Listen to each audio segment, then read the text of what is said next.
बिस्मिल्लाहिर्रहमानिर्रहीम। 4th class अपना next lecture हम स्टार्ट करते हैं।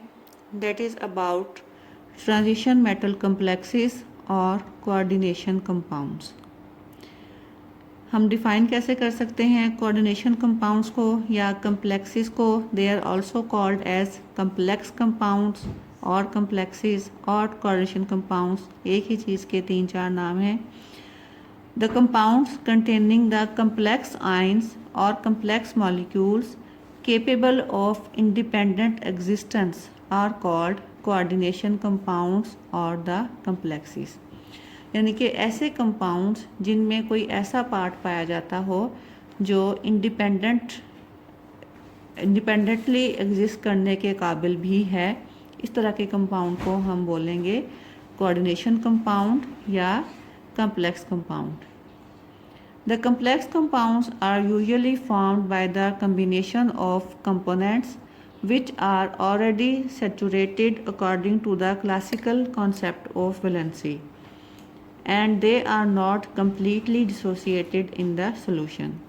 आपको पता है कि वैलेंसी के पॉइंट ऑफ व्यू से हम लोग ये कहते हैं कि जब कोई भी एलिमेंट दूसरे एलिमेंट के साथ मिलकर कोई केमिकल कंपाउंड बनाता है तो उसकी प्रेफरेंस ये होती है कि वो अपनी वैलेंसी को सेटिस्फाई करे। जैसे कार्बन की वैलेंसी 4 है तो वो 4 डिफरेंट एटम्स के साथ या सेम टाइप के 4 एटम्स के साथ जो है वो 4 बॉन्ड बनाता है। लेकिन ये जो ट्रांजिशन कम्प्लेक्सेस हैं ये आमतौर पे इस क्लासिकल कॉन्सेप्ट ऑफ वैलेंसी को पूरा नहीं करते, क्योंकि इस कॉन्सेप्ट के लिहाज से उनकी valencies they are already saturated but still they form bond with the other elements और with the other species and the type of bond which is formed that is called as coordinate covalent bond। और दूसरी बात कि जब आप इन compounds को dissolve करते हैं वाटर में, आपको पता है कि कंपाउंड्स जब वाटर में डिज़ोल्व किए जाते हैं, आयनिक कंपाउंड्स जब वाटर में डिज़ोल्व होते हैं तो वो अपने आयंस में डिसोसिएट हो जाते हैं, सिंपलेस्ट आयंस में डिसोसिएट हो जाते हैं। लेकिन कम्प्लेक्स कंपाउंड्स को जब हम वाटर में डिज़ोल्व करें they are not completely dissociated in the solution। For example, जब सिल्वर नाइट्रेट सॉल्यूशन को क्लोराइड आयंस के साथ ऐड किया जाए तो हमें सिल्वर क्लोराइड के वाइट प्रेसिपिटेट्स मिलते हैं, और ये जो वाइट प्रेसिपिटेट्स हैं सिल्वर क्लोराइड के, जब इनको अमोनिया में डिज़ोल्व किया जाए they form a complex compound और आ कोऑर्डिनेशन कंपाउंड। इक्वेशन आप इसकी यूँ बना सकते हैं, सिल्वर नाइट्रेट का सॉल्यूशन है, उसमें आपने क्लोराइड आयंस ऐड किए हैं, we will get silver chloride, it will settle down in the form of precipitates. और जब आप इस सिल्वर क्लोराइड में ऐड करेंगे ammonia, now these silver chloride precipitates will dissolve in ammonia. Actually ये dissolve होने की वजह क्या है? क्योंकि सिल्वर क्लोराइड में से सिल्वर जो है, बल्कि सिल्वर क्लोराइड दोनों पार्ट्स ही, सिल्वर भी और क्लोराइड भी, they combine with ammonia to form a coordination compound. इसका फार्मूला हम यूँ एक्सप्रेस कर सकते हैं दैट सिल्वर सेंटर में, उसके साथ 2 अमोनिया मॉलिक्यूल्स अटैच हैं। ये जो एरो हेड है ये आपको बता रहा है presence of coordinate covalent bond. Nitrogen electron pair donate कर रहा है सिल्वर को कोऑर्डिनेट कोवलेंट बॉन्ड बनाने के लिए। तो ये जो पूरा पोर्शन है जो कि स्क्वायर ब्रैकेट के अंदर लिखा हुआ है that is called as coordination compound. ये वाला कंपाउंड जो है कोऑर्डिनेशन कंपाउंड है, क्योंकि इसमें जो दोनों स्पीशीज़ हैं सिल्वर और अमोनिया ये आपस में कोऑर्डिनेट कोवलेंट बॉन्ड के थ्रू अटैच्ड हैं, जबकि ये क्लोराइड आयन जो है ये एक नेगेटिव आयन के तौर पे इस कंपाउंड में सर्व कर रहा है। दिस कंपाउंड, अगर आप इस कंपाउंड को डिज़ोल्व करते हैं वाटर में तो क्लोराइड आयंस तो अलग हो जाएंगे, लेकिन सिल्वर और अमोनिया जो हैं ये आपस में इंटैक्ट ही रहेंगे।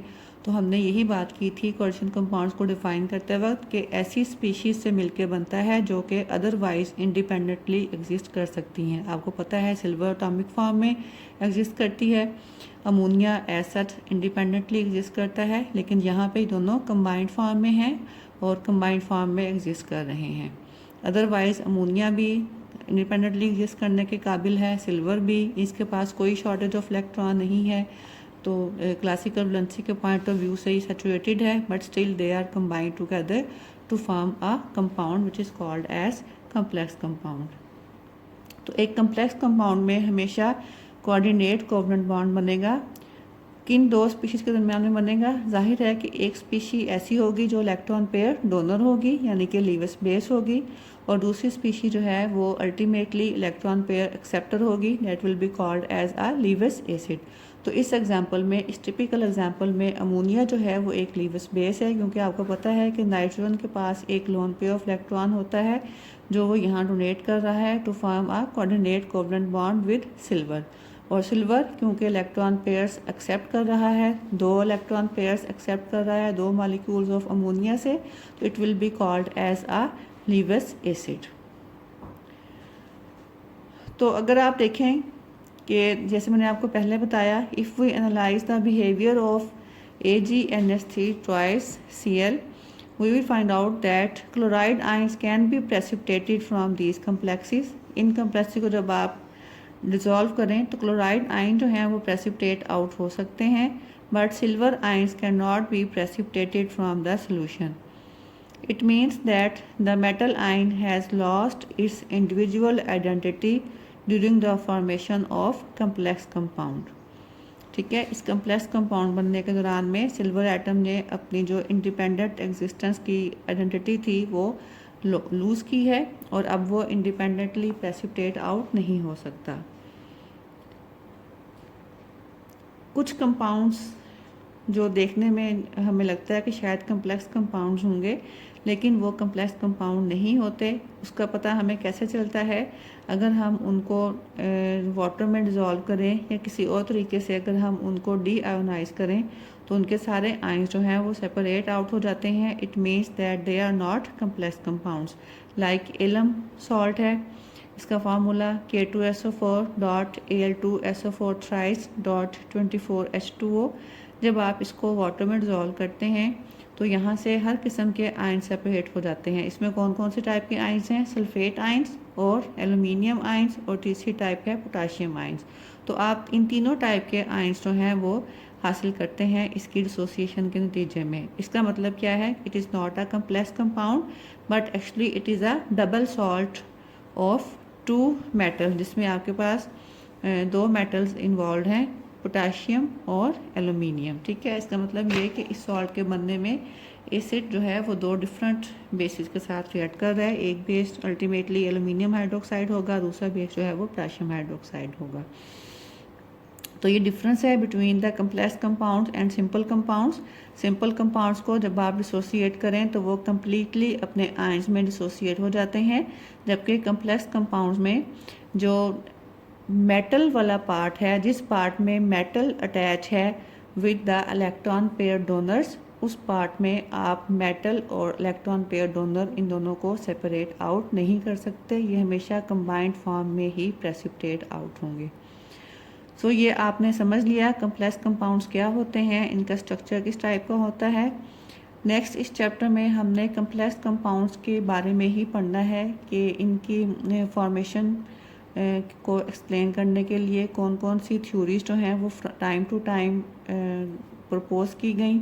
हम उन थ्योरीज को डिस्कस करेंगे, उन थ्योरीज के ऊपर बेस करते हुए डिफरेंट टाइप के कम्प्लेक्सेस के स्ट्रक्चर को डिस्कस करेंगे, और साथ ही साथ हम देखेंगे कम्प्लेक्स कंपाउंड्स की नेमिंग किस तरह से की जाती है। सारे टॉपिक्स हम इंशाल्लाह अपने आगे आने वाले दिनों में, आने वाले लेक्चर्स में डिस्कस करेंगे। नेक्स्ट लेक्चर में हम देखेंगे what are different type of parts which are included in a transition complex, या डिफरेंट टर्म्स जो हैं उनको हम कैसे डिफ़ाइन कर सकते हैं। उस वक्त तक के लिए अल्लाह हाफिज़।